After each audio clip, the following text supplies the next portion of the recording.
हिमाचल प्रदेश के विभिन्न स्कूलों में तैनात वोकेशनल अध्यापक अपनी मांगों को लेकर एक बार फिर से सड़कों पर उतर आए हैं। कुछ समय पहले ही वोकेशनल अध्यापक अपने लिए स्थायी नीति बनाने की मांग को लेकर स्कूलों में पढ़ाई छोड़कर सड़कों पर उतरे थे। तब शिक्षा मंत्री रोहित ठाकुर के आश्वासन पर उन्होंने अपना धरना प्रदर्शन खत्म कर दिया था, लेकिन अब मांगे ना पूरी होने पर वोकेशनल शिक्षक फिर से विधानसभा के नजदीक चौड़ा मैदान में धरने पर है। वोकेशनल शिक्षक मोहन का कहना है कि सरकार की ओर से 29 तारीख तक वोकेशनल शिक्षकों के लिए कोई नीति बनाने का आश्वासन दिया गया था। सरकार ने इसके लिए एक सब कमेटी का गठन भी किया था और इसमें कुछ शिक्षकों को भी शामिल किया गया था। उन्होंने 3 राज्यों का दौरा किया और रिपोर्ट बनाई गई थी। वोकेशनल शिक्षकों ने आरोप लगाया है कि 29 मार्च को प्रतिनिधियों के साथ शिक्षा मंत्री रोहित ठाकुर की बैठक भी हुई, लेकिन मामले का हल निकालने की बजाय वहां अधिकारियों ने पॉलिसी में रोड़ा बनने का काम किया। जी सर, नमस्कार, आपका स्वागत है। मेरा नाम मोहन छिंटा है।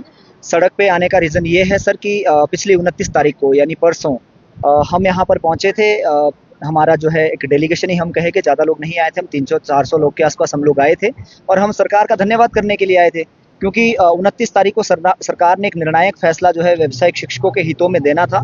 सरकार ने हमारे लिए पहले कमेटी और सब कमेटी का गठन किया था, जिसकी रिपोर्टें जिसमें हमारे 2 व्यावसायिक शिक्षक साथी भी साथ में थे, जिसमें हमारे मेंटा जी हमारे साथ में हैं, हमारे अश्विनी डटवालिया जी जो राज्य प्रधान है वो भी साथ में थे।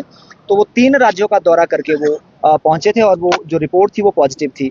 लेकिन 29 तारीख को होता क्या है कि जब हमारे साथी जो है उस मीटिंग में जाते हैं, हमारा एक डेलीगेशन बुलाया जाता है, उस रिपोर्ट पर जब चर्चा होती है तो वहाँ पर माननीय शिक्षा मंत्री जी बिल्कुल पॉजिटिव थे। वो कह रहे थे कि हम इन व्यावसायिक शिक्षकों के लिए क्या कुछ कर सकते हैं। तो वहाँ हमारे एक अधिकारी जो है उसमें रोड़ा बनने की कोशिश कर रहे हैं कि इनमें जो है कुछ हो नहीं सकता है, ये सारी रिपोर्ट नेगेटिव है, जबकि माननीय शिक्षा मंत्री जी भी ये जानते हैं, स्वयं एसपीडी महोदय भी जानते हैं कि जो रिपोर्ट हम लेकर आए हैं विभिन्न राज्यों में जो हम लेकर आए हैं वो हम सकारात्मक रिपोर्ट लेकर आए हैं। हरियाणा में जो वोकेशनल एजुकेशन चल रहा है वहाँ पर सरकार अपने अधीन चला रही है। आसाम हमारे लोग गए थे, आसाम में जो है पहला बैच सरकार के अधीन चल रहा है, उसके बाद उन्होंने बीटीपी मोड अपनाया है। और भी राज्यों में हमारे पश्चिम बंगाल में हमारे लोग गए थे, वहाँ पर भी वोकेशनल की स्थिति इससे बेहतर है। तो जब सरकार ने वो फैसला हमारे हित में नहीं दिया तो उसके बाद हमें सड़कों पर उतरना पड़ा। और अभी तो हम देख रहे हैं कि यहाँ पर ये सिर्फ हमारा डेलीगेशन है, इसमें हमारे राज्य कार्यकारिणी, जिला प्रधान और हमारे जो ब्लॉक प्रेसिडेंट्स है वही पहुंचे हैं।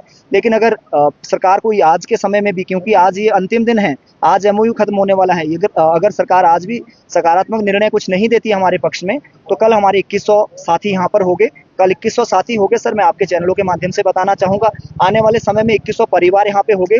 और हम नहीं चाहते हैं कि ये जो प्रदेश है, प्रदेश की जनता है, हम भी यहीं के बच्चे हैं। ये जो मैं आपको बात बताऊं सर, जो कमीशन रूपी कंपनियां जो है जो कमीशन लेती हैं, इसका जो साल का खर्चा है वो लगभग 8 से 10 करोड़ रुपए जो है कमीशन के रूप में जाता है। 14% कमीशन क्या जरूरत है कि उनको देने की, कंपनियों को देने की क्या जरूरत है? देश की जनता है, देश के बच्चे हैं, देश के टैक्स पेयर का पैसा है, तो वो पैसा हमें क्यों नहीं मिल रहा है?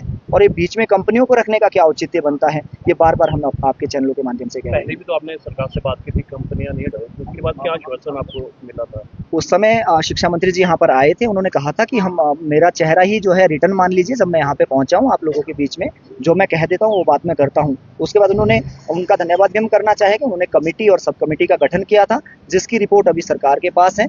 लेकिन दुर्भाग्य की बात यह है कि अभी भी जो हमारे आला अधिकारी है उन्होंने अभी तक भी उसको स्टडी नहीं किया है सर। ये बड़ा दुख का विषय है। और यहाँ पर सभी हाईली क्वालिफाइड लोग हैं सर। ये जो है पूर्व के समय में आपको भी पता है, we are all MBAs, BTechs, MTech, MCOM, सारे लोग यहाँ पर बैठे हैं, सड़कों में बैठे हैं। तो सरकार की ऐसी क्या मजबूरी है कि उसको MOU को समझने की कोशिश, और ये समय से पहले ही, और कंपनियों का शोषण देखिए आप, समय से पहले ही जो एक्सटेंशन लेटर हमारे लोगों को भेज दिए हैं। 26-25 तारीख से जो इन्होंने भेजने शुरू कर दिए, जबकि आज MOU की लास्ट डेट है, आज MOU खत्म होने वाला है। तो ऐसी क्या मजबूरी है कि जो MOU है सरकार समय से पहले कर रही है। लाइफ टाइम्स टीवी के लिए शिमला से राजीव चौहान की report. Bhushan jewellers festival bonanza, lucky draw बदल देगा आपकी जिंदगी। 10,000 की खरीद पर 3 चमचमाती कार और 5 स्कूटियां। तो आज ही विजिट करें भूषण ज्वेलर्स सोलन।